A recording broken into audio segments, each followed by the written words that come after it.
కాంగ్రెస్ సర్కార్ ప్రజలను మోసం చేసిందన్నారు మాజీ మంత్రి హరీష్ రావు.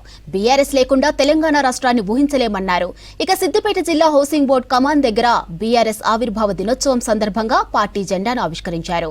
సమైక్య నాయకుల చేతిలో నలిగిపోతున్న తెలంగాణకు కేసీఆర్ విముక్తి కల్పించారన్నారు హరీష్ రావు. ఇక 24 ఏళ్ల కిందట సిద్దిపేటలోనే గులాబీ పార్టీ పుట్టిందన్నారు హరీష్ రావు.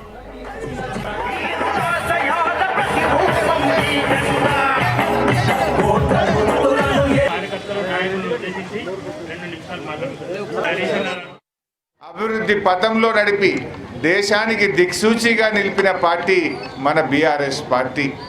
అంటే బీఆర్ఎస్ లేకుండా, గులాబీ జెండా లేకుండా తెలంగాణ రాష్ట్రాన్ని ఊహించలేము, ఈ అభివృద్ధిని కూడా మనం ఊహించలేము. రాష్ట్రం సాధించింది, అభివృద్ధి పథంలో నడిపింది ఇవాళ బీఆర్ఎస్ పార్టీ. అందువల్ల బీఆర్ఎస్ అంటే తెలంగాణ ప్రజలకు ఒక ఆత్మగౌరవ ప్రతీక. తెలంగాణ ప్రజల గౌరవాన్ని ఆకాశాన్నంత ఎత్తున నిలిపిన పార్టీ. తెలంగాణ ఆత్మగౌరవాన్ని ప్రపంచం మొత్తం చాటి చెప్పిన జెండా ఈ గులాబీ జెండా. అందువల్ల ఈ గులాబీ జెండా పండగ ఇవాళ మన గులాబీ జెండా పుట్టినరోజును రాష్ట్ర వ్యాప్తంగా కూడా చాలా ఘనంగా జరుపుకుంటూ ఉన్నారు. రాష్ట్ర ప్రజలందరికీ కూడా ఈ సందర్భంగా నేను బీఆర్ఎస్ పార్టీ కుటుంబ సభ్యులకు, తెలంగాణ ఉద్యమకారులకు, బీఆర్ఎస్ అభిమానులకు అందరికీ కూడా నేను హృదయపూర్వకంగా ఇవాళ బీఆర్ఎస్ పుట్టినరోజు శుభాకాంక్షలు తెలియజేస్తా ఉన్నా.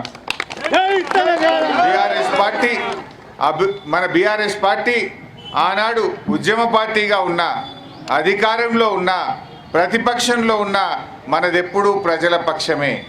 ప్రజల ఆకాంక్షల కోసం పనిచేశాం. ఆనాడు ఉద్యమ పార్టీగా ప్రజలు కోరుకున్న తెలంగాణ రాష్ట్రం కోసం పోరాడినం, తెలంగాణ సాధించినం.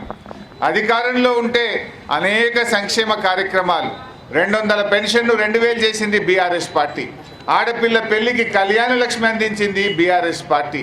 బిడ్డ దవాఖానకు పోతే కేసీఆర్ కిట్ ఇచ్చింది బీఆర్ఎస్ పార్టీ. ఇలా అభివృద్ధిలో ముందుకు నడిపాం. రైతుల కోసం రైతు బంధు, రైతు బీమా, ఇలా ఎన్నో అభివృద్ధి కార్యక్రమాలు, సంక్షేమ కార్యక్రమాలు చేశాం.